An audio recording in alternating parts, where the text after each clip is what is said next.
Today I am going to show you how to add two fractions by using butterfly method. So in this method we have to multiply 2 by 7 and 5 by 3.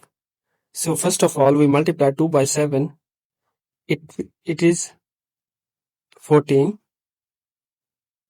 plus now we multiply 5 by 3, it is 15, and after this we multiply 5 by 7 and write it out in the denominator place. Now we just add 14 and 15.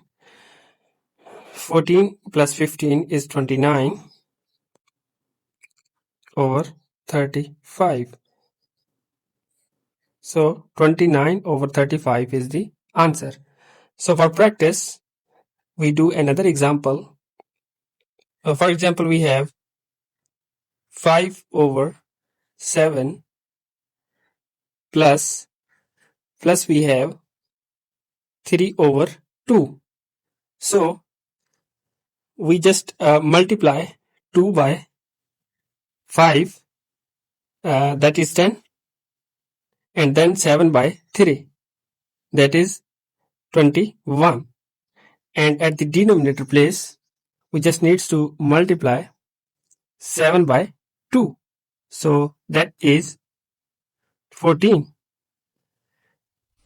And then we just needs to add 10 and 21.